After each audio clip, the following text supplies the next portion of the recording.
Yeah, hi everyone. My name is Charu Krishnamurthy. Thank you very much for joining us today. We'll be taking you through our webinar on science behind molecular cloning as of today, and I hope everyone enjoys it. Hi guys, this is Harshavardhan, and I'm working as a scientist in EduBioSkills. Thank you for joining us today. We'll walk you through the science behind molecular cloning.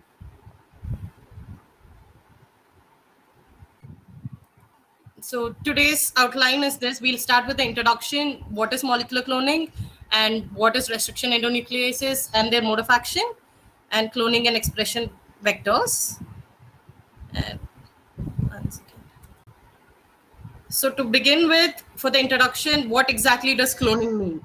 Cloning is a process of making multiple copies as a word, right? And here, in this context, cloning refers to making Yeah, please multiple start copies. with the presentation. So, yeah, cloning refers to making multiple copies of a DNA fragment of interest, such as gene.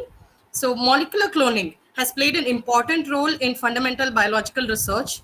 It is a set of different techniques in molecular biology methods which are used to insert recombinant DNA into a cloning expression vector that will replicate recombinant DNA fragments in its host organism. We will look into this deeper today. And before I begin, we'll start with the history of molecular cloning. So in 1953, Bertani and Luria first demonstrated the phage restriction enzymes. The discovery of the restriction enzymes was a breakthrough in the process of cloning. First recombination in lambda phage was explained by Kellenberger group in the year 1961. And in 1967, Costarelli isolated first DNA ligase. DNA ligase is an enzyme which is used to ligate or attach the broken DNA molecule.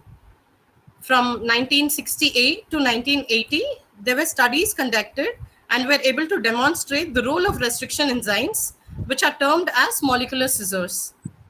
And in 1975, a complete restriction enzyme database created.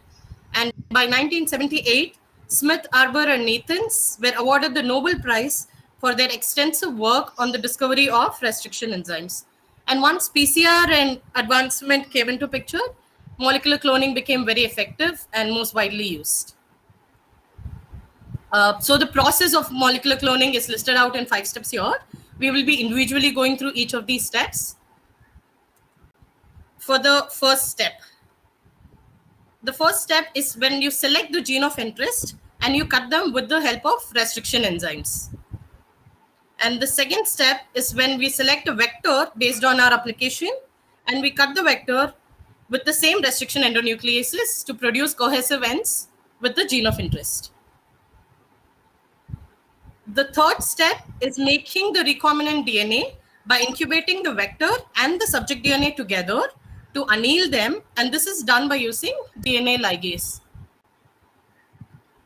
And the fourth step is when we transfer the recombinant DNA to an appropriate host, such as bacteria, virus, or yeast, which will provide the necessary machinery for the DNA replication.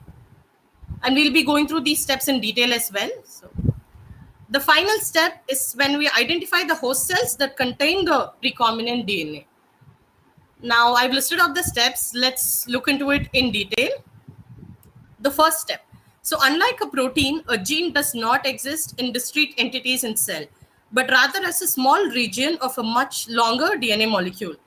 Although the DNA molecules in a cell can be randomly broken into small pieces by mechanical force, a fragment containing a single gene in a mammalian genome would still be only one amongst 100,000 or more DNA fragments. So it's indistinguishable in their average size. How could such a gene be purified? Because all DNA molecules consist of approximately equal mixture of the same 4 nucleotides. They cannot be readily separated as proteins on the basis of their different charge and binding properties. Moreover, even if a purification scheme could be devised, vast amounts of DNA would be needed to yield enough of any particular gene to be useful for further experiments. So once the target gene to be cloned is decided, the sequence of the gene can be extracted from the vast variable nucleotide database. Example of one is NCBI. And after identifying the target sequence, we have to design specific primers to amplify that sequence using PCR from the actual source. So then we have the target gene which is selected. Next comes the vector. What are restriction endonucleases? How are we going to insert the gene into a vector or a plasmid? The solution to this problem began to emerge with the discovery of restriction endonucleases. In 1978, Arbor, Nathans, and Hamilton were awarded with Nobel Prize for their extensive work on the discovery of restriction enzymes. These enzymes, which can be purified from bacteria, they cut the DNA double helix at specific sites defined by the local nucleotide sequence, thereby cleaving a long double-stranded DNA molecule into fragments of strictly defined sizes. So different species of bacteria make different restriction endonucleases, which protect them from viruses by degrading the incoming viral DNA. Each nuclease recognizes a specific sequence of 4 to 8 nucleotides in the DNA. These sequences where therein occur in the genome of the bacterium itself. Large number of restriction endonucleases have been purified from various species of bacteria, several hundred, most of which recognize different nucleotide sequences, and they are now available commercially as well. So to go a little bit more about restriction endonucleases, they are named depending on the source from which they are identified. As an example, let's take E. coli. E. coli 1 is a restriction enzyme which was isolated from the genus Escherichia coli. The species is coli, so E. co comes from that. The strain is R, and the order in which it's discovered is 1. Hence, it's named as E. coli. These enzymes are also categorized depending on the kind of ends they leave after cutting the sequence. There are two kinds called sticky ends and blunt ends. Sticky ends or cohesive ends have the sequence hanging over, whereas blunt ends will not have any sequence overhangs. So here are some restriction enzymes as examples and the different cleavage pattern. You can just have a look at them.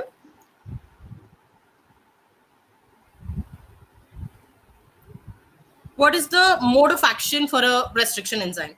Restriction enzymes makes 2 incisions, one through each of the sugar phosphate backbones of the double helix without damaging the nitrogenous bases, and it happens by hydrolyzing the phosphodiester bond. So specifically, the bond between 3' oxygen atom and the phosphorus atom is broken. So here comes the important question. Why don't bacteria destroy their own DNA when they have restriction enzymes?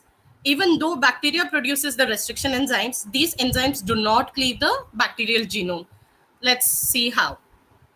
The answer to it is by a process called methylation. Methylation is a process where the methyl group will be added to the nitrogen bases. So bacterial genomes will be methylated at the specific bases. And these methylated bases at these methylated bases, the restriction enzymes do not work, hence they cannot produce any breakage. Whereas a foreign nucleic acid like viral DNA or RNA are not methylated. So when they enter into the bacteria, due to this, they get cleaved by the restriction enzymes present in the bacteria.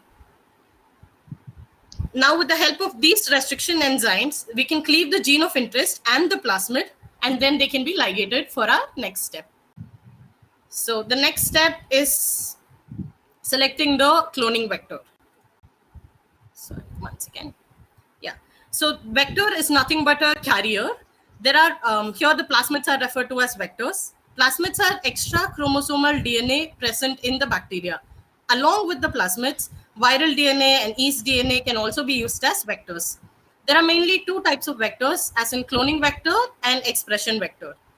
Cloning vector is a small piece of DNA which can be used to introduce the foreign gene of interest into the host cell, and it can be stably maintained within the host organism.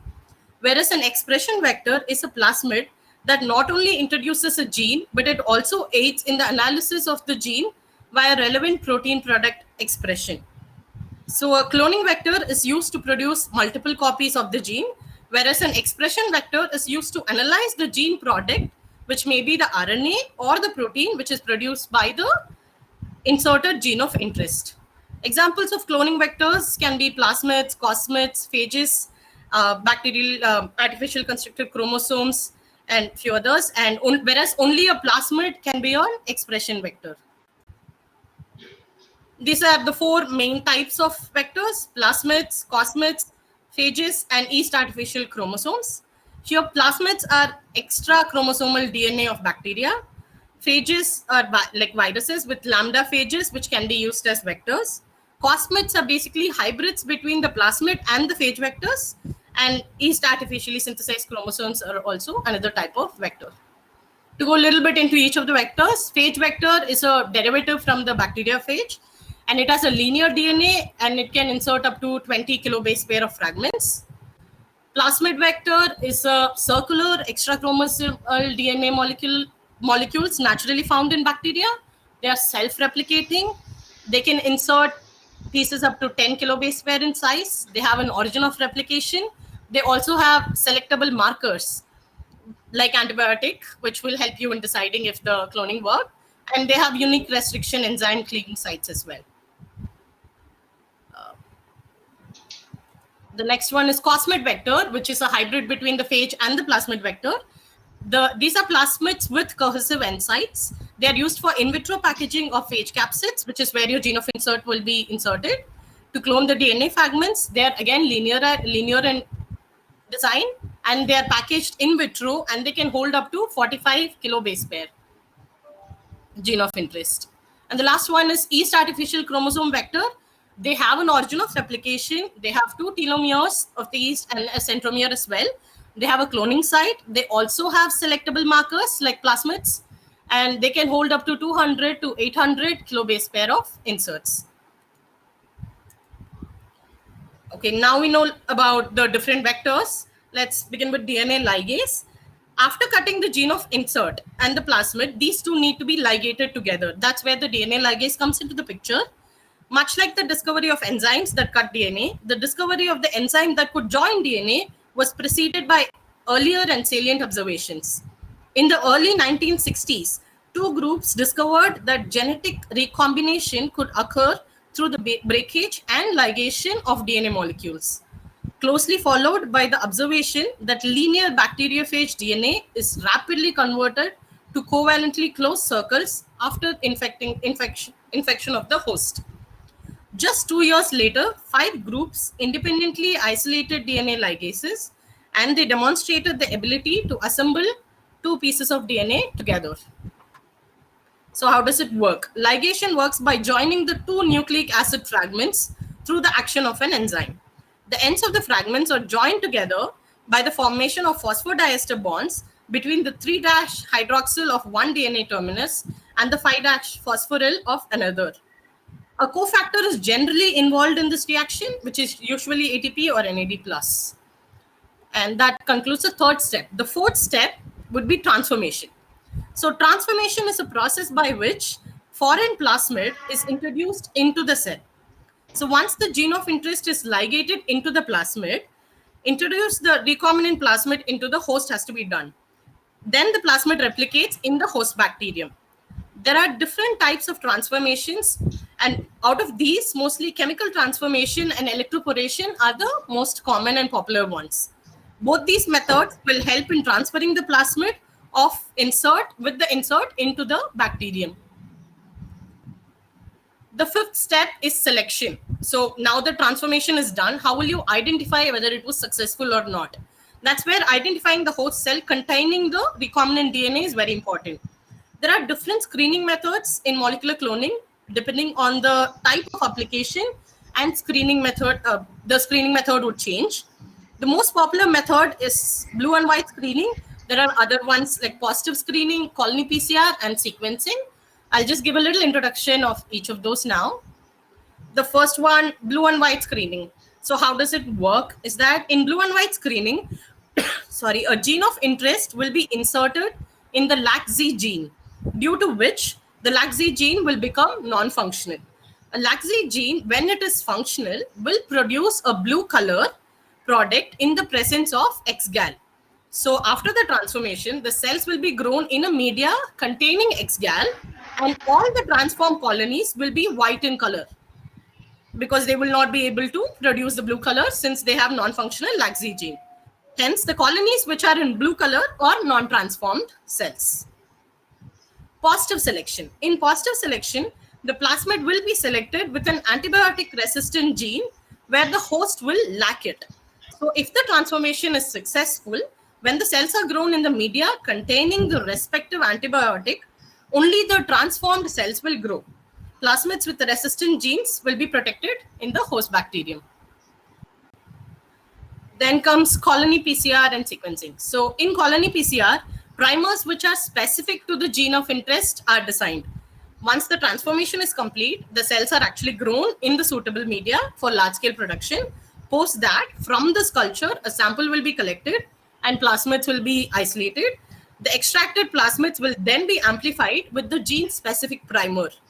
So if the gene of interest is present, then the product gets amplified, which can then be analyzed using a gel. And the last method is sequencing. In the process of sequencing, the culture is extracted for plasmids. Then these plasmids are directly subjected for sequencing.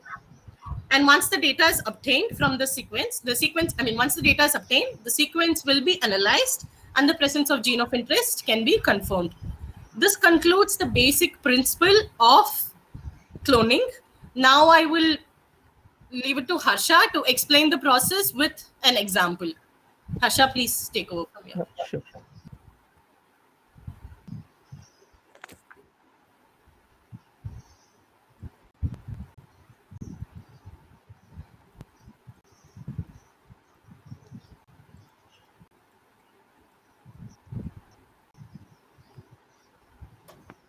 Hey, hi.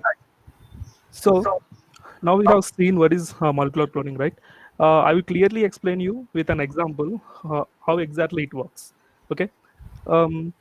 See, suppose I wanted to produce GAPDH protein, a mouse GAPDH protein, commercially in large amount. So what I have to do is like, first I need to select the gene of interest. That means like my GAPDH gene.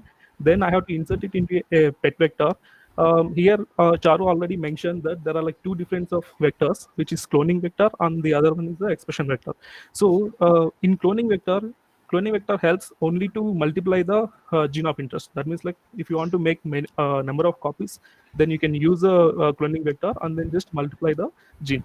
But when it comes to the expression vector, if you want to express a protein,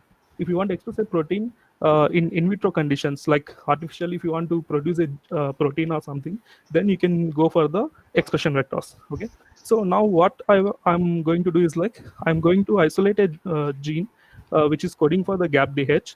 Then I'm going to put it in an expression vector. Then this one I will be transferring into the competent cells. This here the competent cells are like BL21. BL21 cells are like E. coli strain, which is generally used for all for expressing any protein or anything. Okay. So in order to do that, okay.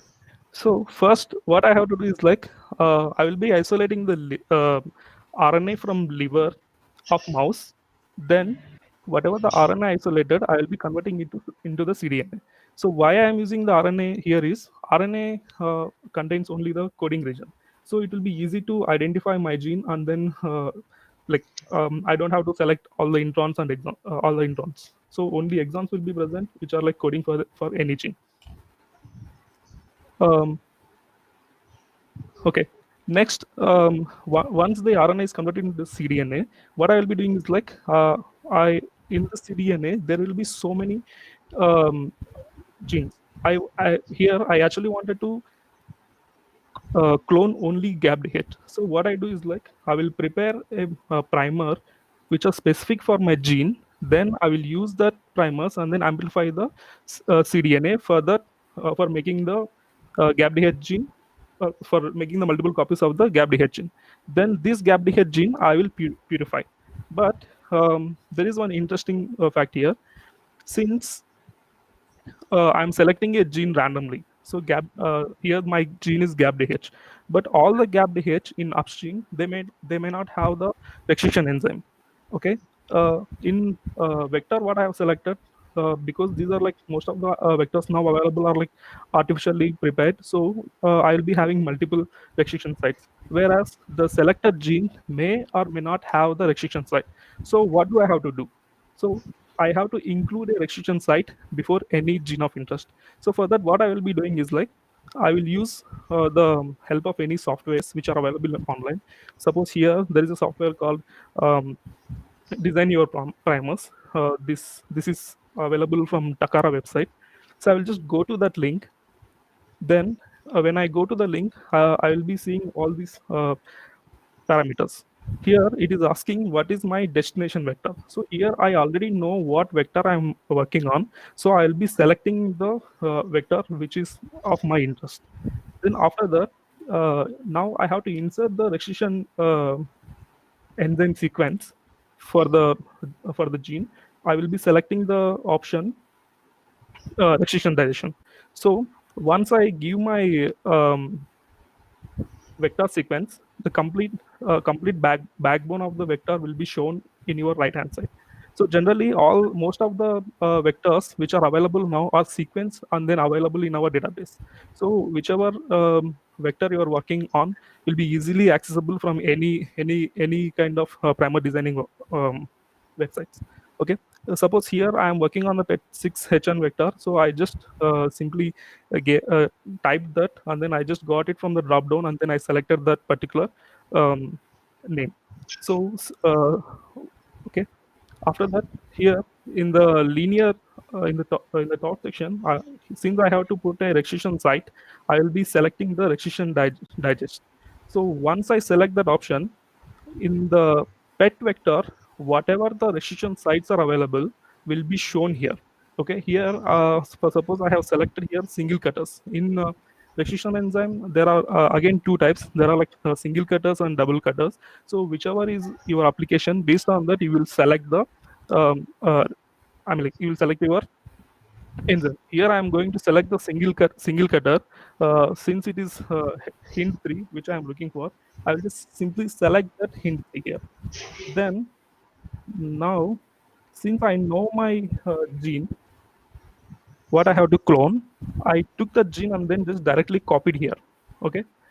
After copying it here, then I will just give design the primers.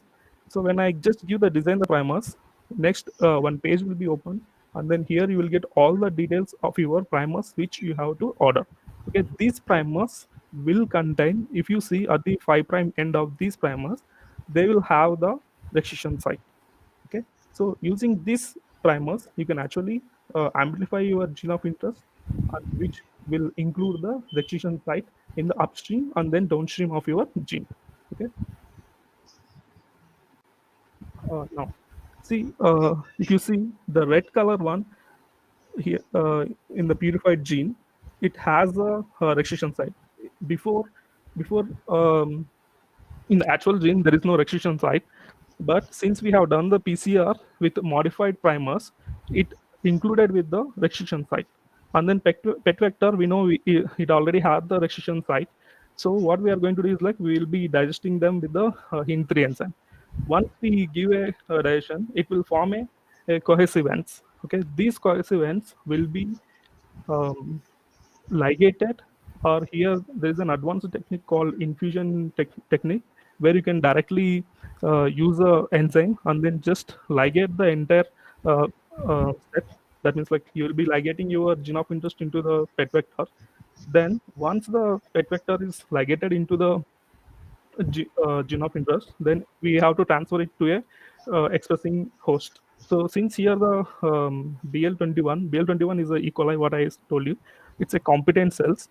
And then using a heat shock method, we'll be transferring the complete plasmid, complete vector into the E. coli. And then we will be cloning it. Then once it is cloned, then we will be actually inducing by using any IPTG or XGAL, like whatever the promoter we have in the plasmid, then we will be producing our protein in bulk. So once the protein is produced, we can analyze the protein by simply just performing a gel electrophoresis gel using the SBS phase, or there are like advanced techniques where you will be actually tagging your proteins with some tags. So when you tag the proteins with these kind of tags, what happens is like it will be easy to purify your proteins using any column chromatography method or any other advanced methods. Okay, these are few references for molecular cloning, and there are like a few papers also here. You can actually refer them. If you have any questions, please post them. Harsha, before Before we doing that, Charu will just give you a brief introduction about the EduBio skills. can you change the slide, Harsha? Okay, so a little bit about ourselves. We are from EduBio Skills, and our product concept is called BioBox. It consists of three main categories. One is the actual physical contents that go into the BioBox. The second one is the online e-learning module.